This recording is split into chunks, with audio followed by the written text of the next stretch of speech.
First off, I want to thank you on behalf of the Athenaeum for coming here and doing this interview. I really appreciate it, Neil.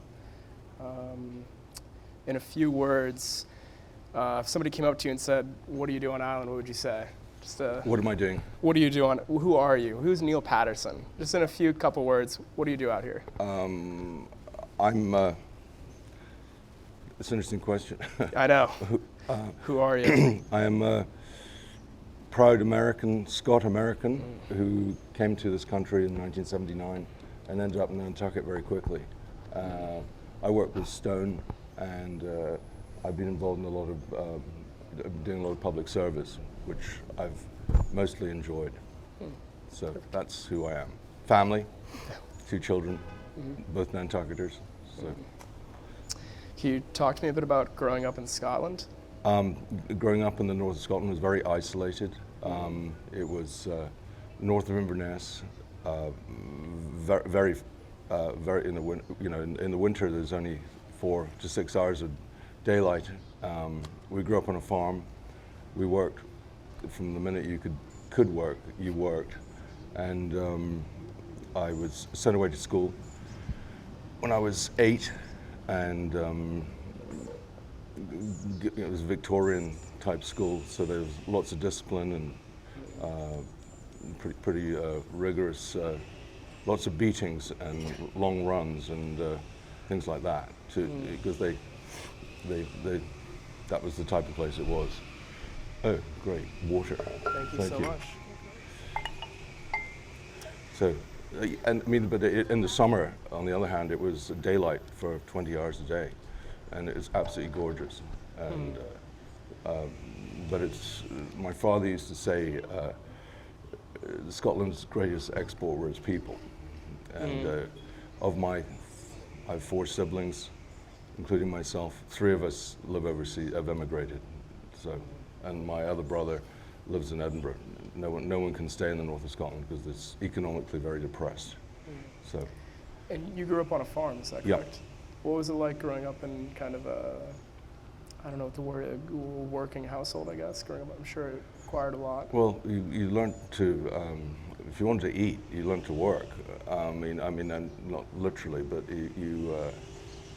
there was no such thing as sort of, when it was sort of, you made hay when the sun shines, and that was the most important thing because the weather's pretty iffy up there. And we grew cereals, and we had cattle and sheep and things like that, and there was always something to do. So it was a strong work ethic from early on, and I don't think you had a choice about that. So you just did it. So. What brought you to Nantucket from Scotland? Well, my ex-wife I have to thank for that.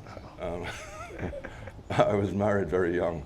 I think do all 19-year-olds fall in love or 18-year-olds and then marry someone who happened to be American, half French, half American. So we tried to make a go of it in the north of Scotland, but it just wasn't going to work. I didn't have enough money, and jobs were very hard to find. So, and we went to Iceland and worked in fish factories in the Faroe Islands. Landed in the Faroe Islands on the last day of the fishing season, which was, if the internet existed then, I wouldn't have done that. But anyway, in the end we said, Teresa said, let's try Nantucket. I've been there. I think it might be a good place for us. So I got off the plane with a green card, which was, I didn't realize how lucky I was at the time. But I definitely married for love, not for the green card. And what made you stay on Nantucket? Did you end up going back to Scotland? Did you do summers? No. I very quickly I met somebody who was going to be very influential in my life in the Cranberry Bogs, Tom Larrabee, who was an old Nantucket family, and he gave me my first job and lots of advice, and he helped me get a scallop license, get a scallop boat, and became one of my greatest friends. So it's all down to him. That's why I stayed, and gave me work.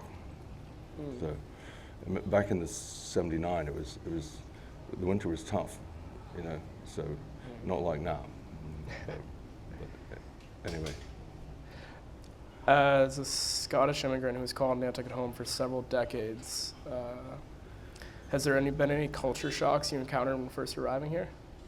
Oh yeah, lots of culture shocks. Like, you don't talk about money in Scotland. Like here in America, I learned quite quickly you have to, you just have to say what it is you're going to charge if you're going to do something, what something's worth. I find New Englanders quite blunt when I came here, but now after all these years, I actually don't mind it at all. And in Scotland, you could be with a group of people and everyone would introduce you and make sure you knew everybody. When I came here, that wasn't the case. That was the thing that's always struck me. But now it's, I'd say you get used to it. How have you seen Nantucket evolve over the years, and what aspects of the island have resonated with you the most? The massive development, which I'm not going to be a hypocrite, my business has grown with it. But there are things about it that, in hindsight, which is always perfect, getting earlier, if the town had been able to get on the affordable, or even just saving bits of land for affordable housing, I think that might have, but again, you can always make the right decision looking back. But just, the people have changed. It's back when I came here, there was not a lot of very, very wealthy people. And now it seems that that's all there are here. And, and there's the old, people keep saying the billionaires are pushing the millionaires out, but there's a certain amount of truth to that. I think, it's still an incredibly generous island. When people are in trouble, it's amazing to see how everybody pulls together and helps one another, which I think one of the many reasons I like it here. Have you noticed the sense of community has changed over your time from 79 to 2023? Which, saying it like that does sound like a long period of time. Well, yeah, it's just very different. I mean, there were just an awful lot of characters when I came here. People who were just very eccentric, and some of them you avoided because they were pretty scary looking. And there was a guy called El Tigre who had a stick, and he used to sit on Main Street, and if you looked at him too long, he'd wave the stick. But I'm sure he was quite a nice person, but I never got to know him that well.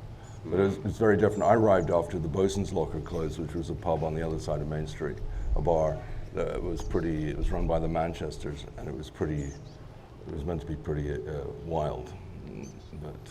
But that was the beginning of when Nantucket started to become more sanitized. So I suppose I've seen that whole era over the decades, just Nantucket slowly change. And,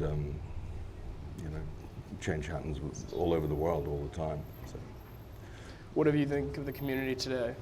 What's that? How do you think of the Nantucket community today? I still think it's, if you're in trouble or if someone's in trouble, a lot of people want to reach out and help. And again, that's what I really love about the place, that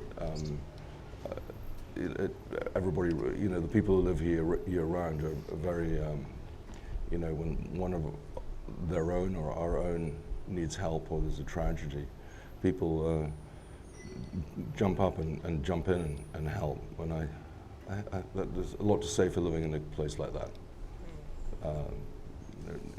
There's an awful lot more people here now too, in the summer and in the winter, but it's a very much more different community. So, but I still like it. I know that, I hope I don't butcher his last name, Bill Euler and Andy Oates gave you your first break in the stone business. How did that come about? And did you have a passion for stonemasonry? No, not really. I was working in the cranberry bogs and with Tom, and it was sort of seasonal work. And these two guys, my ex-wife by then, she used to work at the looms, and that's how I met them. And they had a little stone wall that somebody drove over, a UPS truck drove over, and they said, "Oh, you've got $200 to fix it, and that's what I made in a week, and I could do it in a day. And I thought, maybe this might be a little, and that's what I grew up working with stone on the farm, and because we had about 13 miles of stone walls on our farm, which is a long way. The farm was 600 acres, and the walls were built by French prisoners of war after the Battle of Waterloo, and they were always in need of repair. So that's how I grew up doing, and and that one thing led to another after that, and then, there's no stone here to speak of, boulders and cobbles and things like that, but it was, I sort of fell into it, and got an old DPW truck for $500 and away I went, Does getting into stonemasonry require a lot of capital to start, or was it able? No, I had no capital. Any capital I had, I earned, and but through the people at the looms, Bill Euler and Andy Oates, I got a job with the Mellon family. They had land that Mrs. Mellon wanted to develop, and I did that. I ended up working for that family for about 30 years, and when I first met Mrs. Mellon, I think she was 79, and I thought, oh, well, this job's not going to last very long, but she lived another 30 years, so it just shows you can't judge a book by its cover. But it was always interesting. Did your passion for stonemasonry kind of grow over time when you started the business? Yeah, it was something, being around. In Scotland it's rock, heather, and a lot of rain, and and you sort of, on the farm you were always picking up stones off the fields and carting them away, and you think that I'd had enough of it by the time I emigrated, but maybe I just have a natural affinity for stone and working with stone, and you sort of have a certain empathy for it and understanding of it, and I'm lucky enough now to work with all kinds of different things, and after doing this for decades, you acquire a certain kind of knowledge that is very hard to. People can look at how you do it, but unless they have worked with you a while or understand, it's not easy to share. You have to have someone who has equal passion for doing it. So, does that answer that for you? It does. What are some important traits to have in being a stonemason? What are the traits? Important traits to have in being a stonemason. Pay your bills on time. I pay my bills once a week, and I don't know if that's a Scottish thing, but and your word is very important. If you say you're going to do something, you do it, and if you make a mistake, you own it, and you try not to make many mistakes because they're expensive. That's part of your education, and I think you just, integrity is very important, and then you obviously develop all kinds of connections with people and suppliers. But on Nantucket, the big challenge is, your mainland contacts, and of which, after 40-something years of it, I now have quite a lot. Being able to get credit, trucks, pick it up, steamship, reservations, all the logistics it takes a lot of time. But if you're reasonably successful at it, you can muddle through. But where do you source your stone from? All over, from Vermont to Pennsylvania. Pennsylvania is the main source.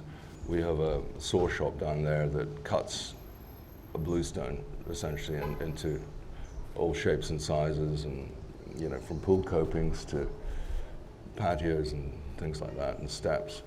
And then overseas, we import a bit from overseas. I try not to. I try to buy mostly American.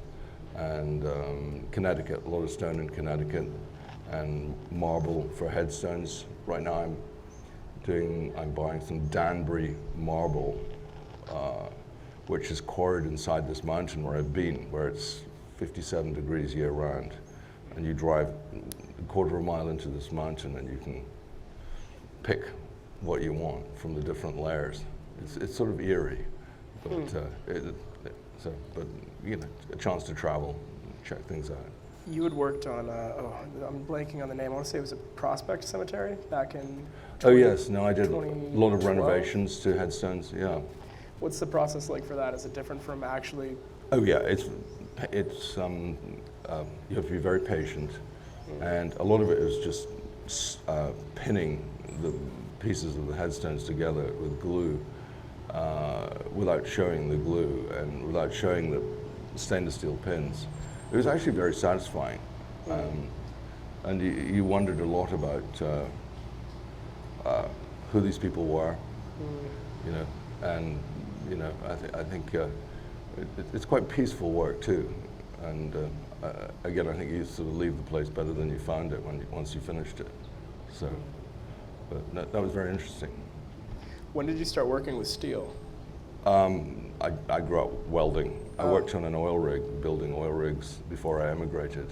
Really? Yeah, I worked 4 o'clock till midnight every day, building the jackets and the legs and everything, and on the edge of the North Sea.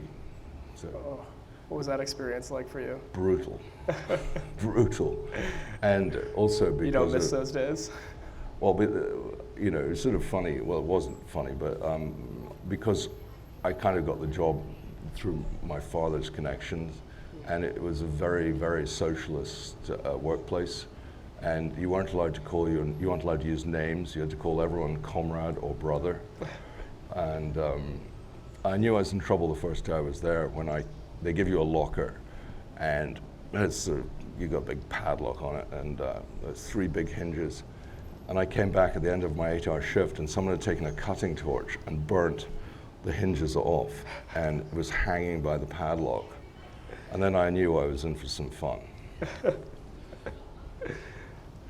Over the years with your business, what are some of your most memorable and fond projects?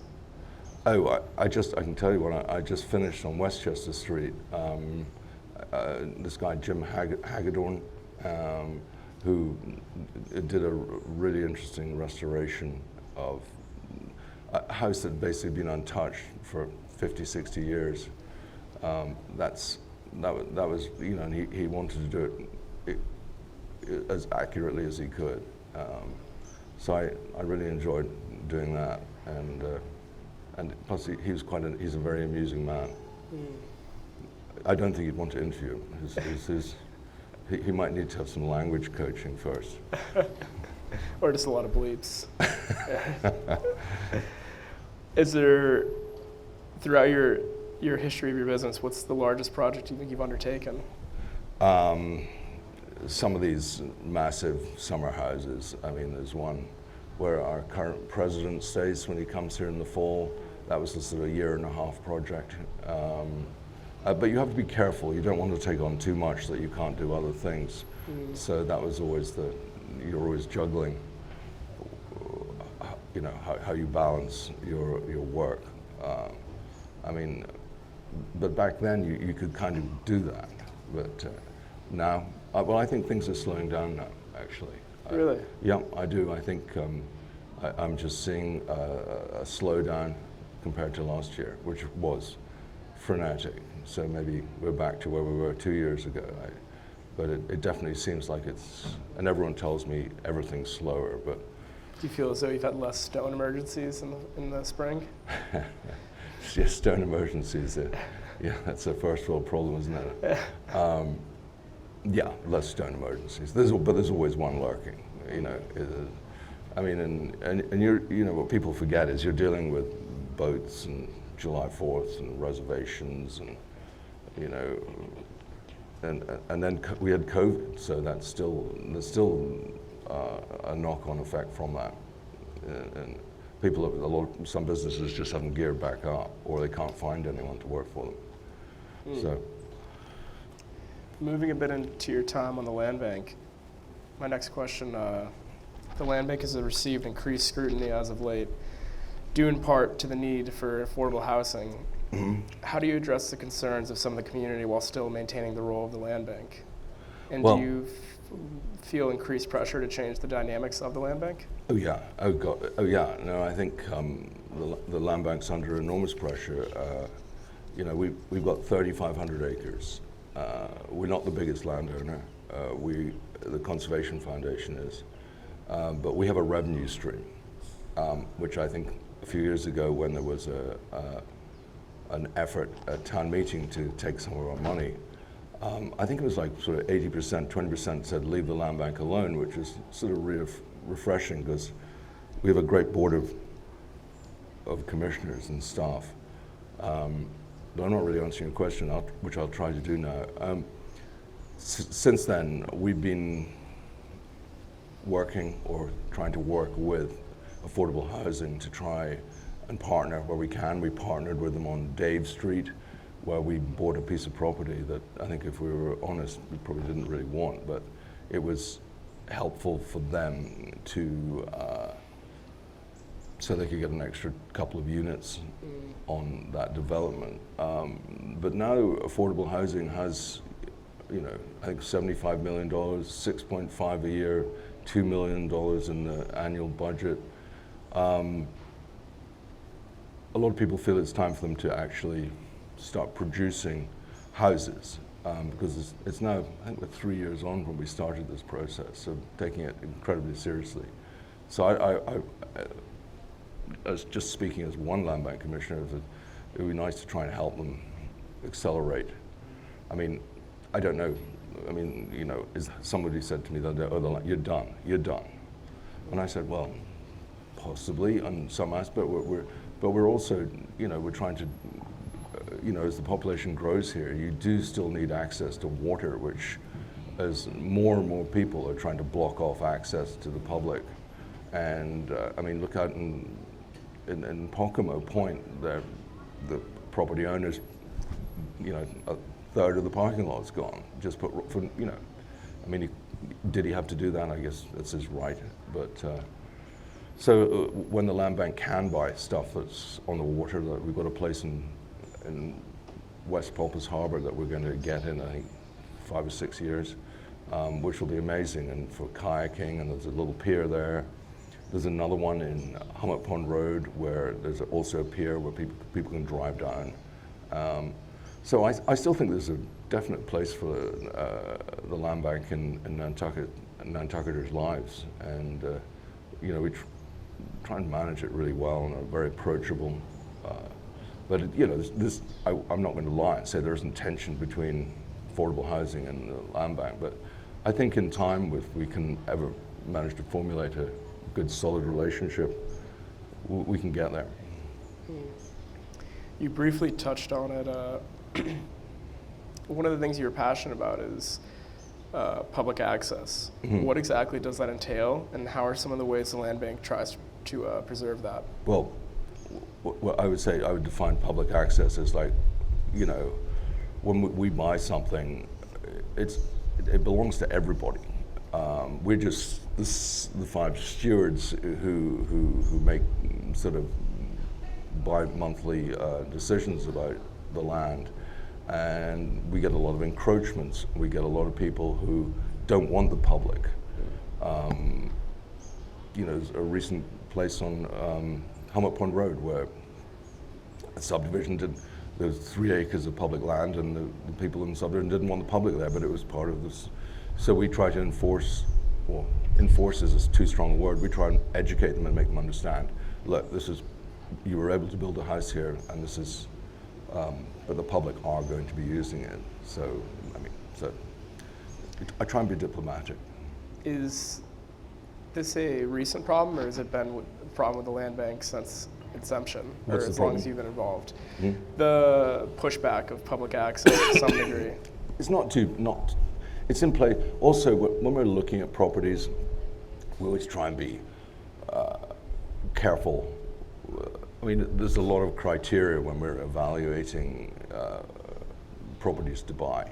Is it next to other property that we own, or other open space organizations, the public transport routes, things like that. We very much try to be careful and sensitive to the community. I mean, you know, there's places that, quite honestly, we say, no, this is for affordable housing, and we ask staff to say, hey, tell them about this place, because it's not for us, or, you know. So we're quite sort of surgical how we buy things, I'd like to think. But anyway, does that answer that for you? But It does. Kind of touching on the same issue, you have, I'd say, more first-hand experience than most with NIMBY, aka Not in My Backyard. Oh yes, no, I know them well. From the bidding war with the Cathcart property to the dormitory proposal for the Myacomet golf course. I'd forgotten about that one. How do you navigate the concerns of nearby homeowners while still maintaining the vision for the land bank? Well, I think back to the golf course. I mean, I was sort of quite newly chair of the land bank, but to me it seemed sort of so blatantly unfair that somebody who contributed to Charlie Baker's campaign, I think it was before that, maybe it's Salucci, I don't remember, but it just seemed, as I think I used the unfortunate words, pay to play, which I think that's all politics are. In most countries in the world, if you spend enough money on your politicians, they'll do what they want you to, you know, they'll do your bidding. And I just thought it was really unfair that something that, I mean, no one has ever complained about it since it was built. Employee housing for the land bank is becoming more and more important. Our staff has grown, and so, but that NIMBY one there, that was, you know, I mean, I think in the end, I remember we spent $340,000 in legal fees, hiring lobbyists, traveling to Boston, and then in the end we were able to do it. And then when the nameless person, Mr. NIMBY, sold his house, he bought another one, and his land bank tax came in at $360,000. So I sort of felt, well, okay, we got that back, but it was a bit of a, you know, I always believe in sitting down in a room and trying to work things out, but in that case it was just, you know, I learned my lesson on that one. What do you think the lesson was that you learned? The lessons? Yeah. Try not to hire lawyers and lobbyists. I mean, because they all tell you you've got the most amazing case, but then they're charging $300 or $400 an hour, and you know, so it's not all, you know. I think no, I definitely have learned, like, if you can talk to people. Some people are we've met with people, and it just doesn't go anywhere. But at least you've tried. But litigation is something the land bank. We've been in litigation as long as I've been on the land bank for Petrel Landing, and there's one person there who we've won every single case. I mean, it's just 12 years on, and we've just won a landmark ruling, 72-page ruling, saying that you're absolutely allowed to do this. And then on the last day, the neighbor appealed it again. So now we have to go back. And I mean, the only people who are enjoying it are the lawyers. But meanwhile, it's, you know, Petrel Landing, it's still a very nice place to go to, but we're trying to put a floating dock in. And, you know, all the docks and everything we've done are all being handicap accessible. So it's something I'm very passionate about. But, so, I think NIMBYs are just part of the world, you know. I mean, nobody wants them, a lot of people don't want the public anywhere near them, especially when they spend millions and millions of dollars for their own dwellings, and then they automatically assume the worst, you know, so. Do you feel as though they're irrational to deal with, or have you had good experiences trying to educate or inform? It was the Cathcart we were able to, we bought a piece of property there, and it's got employee housing on it for us, and it will be overflow parking for that. You know, we just try to work with them. But sometimes when you meet with these people, they're, you know, a lot of them are sort of corporate lawyers and, you know, have their own planes to get here, and they come to the meeting with a certain entitlement, and so I've always found it rather interesting to see how they react to the word no, or let's think about that a different way. But so no, it's been quite interesting. So, I mean, and also, you know, this is public property we're talking about. This is bought with public money, and if we don't stand up to defend it, who will? So I feel that's one of the things I'm very passionate about. I mean, you know, people 100 years from now hopefully will still have access to some of these places that we bought, and that you know, because otherwise it's not going to happen. So, I mean, have you been to Bermuda? Not recently. No. Well, I use that as my famous case study as why we're very lucky to have the land bank here. I mean, I've been quite a few times, and it's completely built up. I mean, there's a few golf courses, they're very minimal. I mean, but they have the same problems we do, but a lot more intense. So anyway. Are you nervous that the land bank could be, for lack of a better term, gutted? Well, you know, if a majority of the taxpayers at town meetings said, you know what, you guys did a great job, or you're doing a lousy job, and now we're going to do something else, I would have to respect the will of the voters. Would I agree with it? Probably not. In fact, definitely not. But you have to believe in democracy. Well, I do. Maybe it's naive, but I believe that the rule of the people is, you know, that's what I love and despise about town meeting, is the fact that anybody can get up and talk.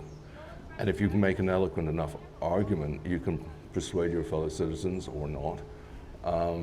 But, you know, like being in the land bank, some of our votes is 4-1, 3-2. That's just, you have to accept it. And I think the land bank is, you know, we're doing more and more and developing more. You know, we're doing pickleball coming up. That's the next thing we're doing. I think there's 700 members to that pickleball club. Wow. And we're expanding the courts, and we've taken over doing all the permitting, supplying the land. So, you know, things like that which probably wouldn't have pivoted to before. Now, that's important. And, you know, we're able to do that and keep the rates low. And apparently the rates are very low at my Comet as well if we play golf. I mean, you know, I don't know. If you read Chris Perry's column, you might feel otherwise. But what was that issue? Was it last year with Maya Comet that? Oh. You remember what I'm talking about? Where they? I do remember that. Yeah. Like it was a couple of years ago. Yeah. The secret golf club list. Yeah, that's what it was. Yeah. Yeah, that was quite interesting. Right. I think we had 132 people on a Zoom call, and it was discovered that there were, I think, all these different leagues that we didn't know about, and Chris Perry brought it to light. And so of course we have to make a decision, so we suspended them all. And I was expecting all kinds of unpleasantness and everything, and I spent about 15 minutes reading how we were going to do this meeting, and about 5 people asked questions, and so it was, but it was Al Costa, our manager at the time, uttered, he said, what do you say, life isn't fair, when he talked about it. Yeah. And it's like, that was an iconic quote. That was the most tone-deaf comment, yeah. Which I privately suggested he might have said something else. And he replied in much more stronger terms, but anyway, not for this interview. Yeah, fair. How influential were people like Bill Klein or Phil Bartlett to you when you were beginning your time on the land bank? I'd say the influential people to me on the island would have been Tom Larrabee, just because he was a lovely, lovely human being. He was not greedy at all. He helped me buy my first piece of land. He lent me the money to buy a lot, and he he just handshake, not even, people like that. And Bill Klein, I just admired his vision with the land bank. I think he's was really so clever the way it's set up. It's very hard to change it. Like you can't just switch out and take land here and give it to that, which I think would be a major failing if that was allowed to happen. And then then I worked with I volunteered in the fire department, and working with someone like Mark McDougall, one of the kindest people I've ever met in my life. When you can appreciate these people, and you're lucky, and you by volunteering and doing different things, you meet people you otherwise wouldn't meet. So. Reflecting on your decades-long journey as a volunteer firefighter, what were some of the most challenging moments you experienced, and how did they impact you personally and professionally? I think there was one fire where I nearly fell 30 feet to a concrete floor. That made me sort of suddenly realize I wasn't 40 anymore, I was 55, and perhaps this was a younger person's business. I was put on the group to get the new fire station, which I spent 10 years sitting on, and just because I was probably the last one, I ended up chairing it at the end where we have that new fire station. It's great for the community, and you look at it now and you wonder how anybody ever managed to operate out of the old place on Pleasant Street. I mean, on a not so much fun being on the fire chief search work group, not fun. But again, a year on, we've got a really nice, competent fire. Mike Cranston, who I really like, and the firefighters seem to really like. So, but would I have done that again? No. So, no. Yeah, social media had taken a bit of a hold, and you got crucified for a bit there. I did. Yeah. But I wasn't going to back down. I mean, it was myself, Libby, Amanda, Perry, and this guy, the company that we had. And just the way I was brought up. I mean, if someone's going to bully and try and humiliate me, I'm just going to stick my heels in. And, was it the way I wanted to end my fire career? Because I did fight the fire at the Veranda House. No, it wasn't the way I wanted to end my fire career. I would be lying if I said it was. But, firefighters feel very strongly. And also, if you're just a volunteer, you're not in the union. And I ran across the union twice in my life with kind of unpleasant moments.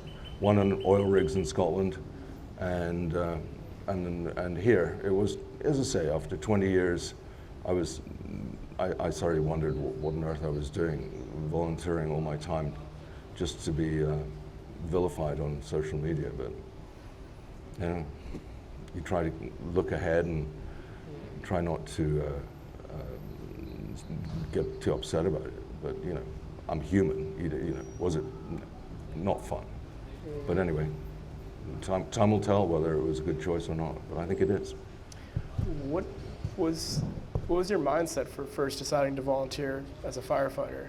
Did you have prior experience here, or prior experience before Nantucket, or did you want to try something new? Or I was when I was at school in Scotland, I was in the Coast Guard. I volunteered in a Cliff Mountain rescue section, and we go out and rescue people at night who got trapped, or boats that. Or we'd sit and stare at the North Sea looking for boats in distress, and I do that. So, but actually, I joined the fire department right after 9/11. I decided that I wanted to do something meaningful for the island, and I was Bruce Watts, and my interview consisted of, well, I can't repeat exactly what he said, but it was about speeding to the station, and there was quite a few strong words used about not speeding to the station, which I always remember. But it's very hard not to speed to the station when you're going on a call, you know, and there's a house burning or there's an accident and you want to get there. But it was very, you know, I did ambulance driving, and I did all kinds of courses on rapid intervention, training, you know, when a downed firefighter and stuff like that. So I really enjoyed it. You know, it takes you out of your comfort zone, that's for sure. Do you have any, less so falling 30 stories, but did you have any fond memories during your time, the camaraderie, or just, was it the different experiences you got to enjoy?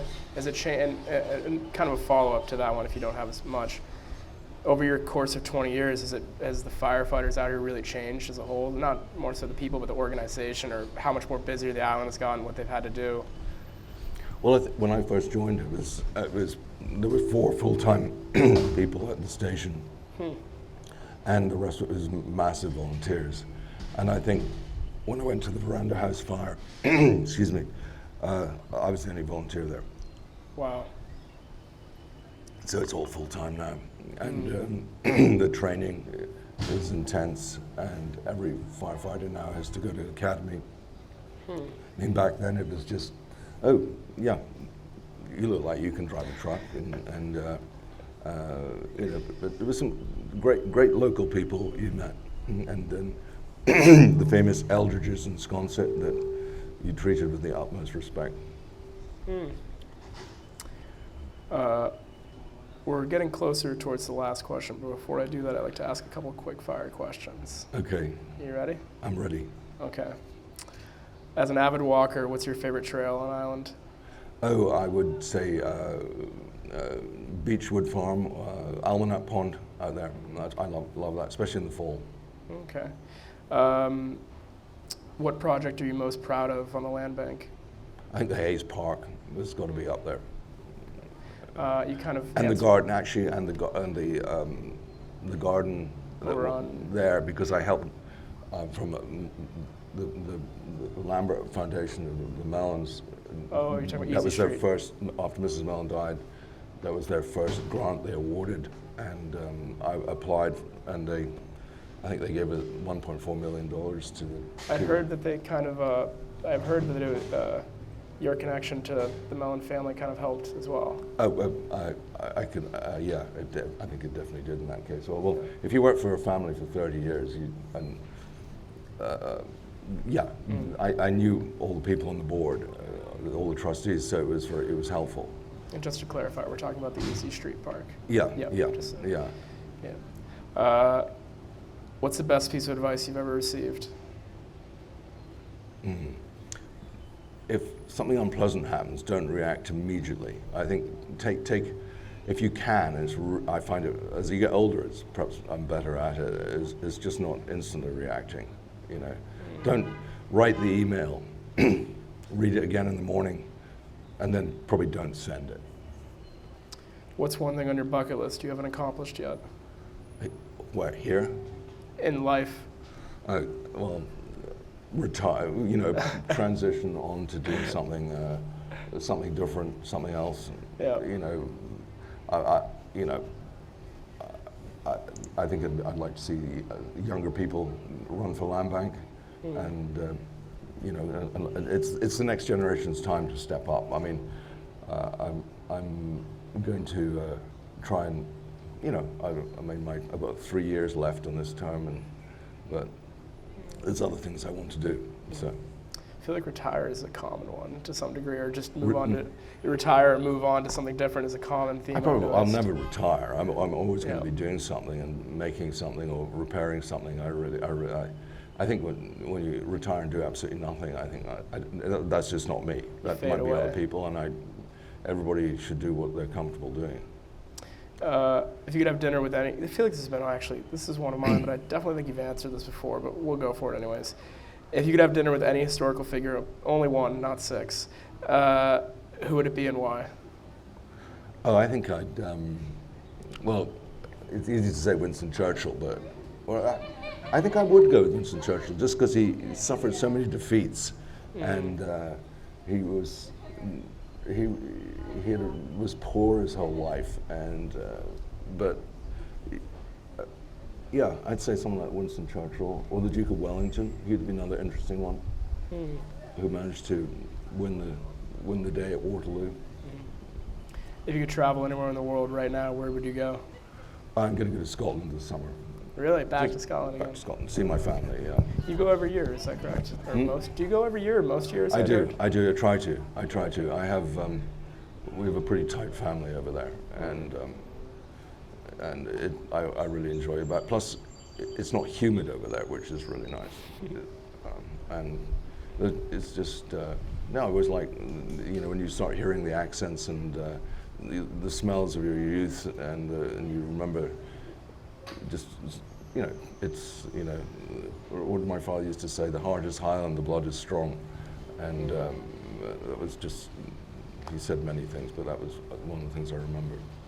What's your favorite way to unwind and relax after a long day? Well, probably a gin tonic and a good book. But I had a conversation with my family, and tried to stop at one gin tonic. How's that going? Oh, it's great. No. Oh, that's good. Yeah. That road's not a successful road if you start climbing into a bottle. Fair. Going on towards the last question, answer it however you'd like and take your time. What do you envision for the future of Nantucket, considering its rich history, unique character, and the evolving challenge it faces? What are your thoughts on how the island can preserve its cultural heritage while embracing progress and addressing the needs of both residents and visitors? Well, I think more young people should be encouraged to get involved. I think poor Ashley Erisman had you know, that kind of thing is not helpful to the next generation coming on. I mean, there's a lot of plus factors here, and there's a lot of people who care deeply about the island, and I think just encouraging young people to get involved in the community, which is hard with the price of real estate and everything, but it was hard when I started too. It's always hard, but I think it's important people feel that they can make changes and they can make the island a better place and more welcoming. It's been very welcoming to me, so I've been, you know, luckiest day of my life probably when I stepped off the boat. What kind of advice would you give to a younger person on either being able to live out here year-round, or even just how would you encourage more young people to get out and get involved in their community? Just find something that interests you and try and get on a committee. I'd always start, you know, there's 30 or 40 committees on everything. And I would encourage somebody to just start with that and see if they like it. Maybe they try a different one. I mean, there's, and then you get to meet other people, and you go, and then I've met so many great people just by volunteering to do things, and that makes a big impact on you. And then I think it was Michael Kopko who got me interested in something, like persuaded me to run for something, and I did, and you know, the town study on whatever it was, I can't remember, but I've done a few of those. But it's you know, and then you kind of figure out where you're naturally inclined to want to help. But it's good to give back, you know, and there's always more to give. Was the land bank, did you kind of already know that you were eventually going to get involved, or was it just a stroke of luck? No, I felt very strongly. I sort of disagreed with the decision they'd made, and I decided to put my name in, and you know, it was a very interesting campaign, and hard fought, and I won by quite an amazing amount. I mean, I didn't think that many people knew who I was, and but it was, you know, and when you just don't want to let your community down. Once, you know, you win by 600 votes, it's like, well, I've been given this level of trust, and so. Did you believe that your honesty during the campaign really helped, especially during the period where you were asked how many land bank meetings have you attended? Oh yeah, no, that was a great question. Yeah, how many land bank meetings? I was in awe of going to the meetings. I'd read every, you know, all the minutes and everything, but I just said no, I haven't. And a few people came up to me afterwards and said, I really like your answer. And where had that taken place? Was that? It was right here, right? In the Athenaeum, yeah. You won against your opponent? I was running against Leslie Johnson. I mean, she was very able, very capable, but I had disagreed with some of her golf choices, and so that's why I ran. And I mean, and now we have this amazing golf facility, and we have on Skinner's, which I was on the board when we bought that, and you know, we have 27 holes of public golf, so that's pretty good. So maybe it ended happily ever after. I don't know, but posterity will judge that. So. Coming towards the end, are you pessimistic or optimistic about the future of Nantucket? Oh, I'm always an optimist. Glass half full. Oh, you have to be. You have to be. You know, the human nature is with the right. You know, you've got to be positive. You know, if you're negative, you'll accomplish nothing. And you just have to think outside the box. And sometimes it's hard. And sometimes you have to stand up and make hard choices. But I think no, I'm optimistic. I mean, there's a lot of challenges. I'm not naive. So. No. Thank you. Is there coming up towards the end? Is there anything else you'd like to add or talk about? It's a small island. I always tell people that. You know, when people come here, just remember it's a small island, and just tread carefully. Be respectful, even if you disagree with someone. You know, far better to sit down and over a cup of coffee or a beer or something and try and work it out, and try and. I mean, when we're united, you can accomplish an awful lot, and when you're not, you know, it's like the old, you know, there's plenty of adages about fighting with people and pigs and things like that, but that's not the way to do it. You know, this, you know, so optimistic going forward.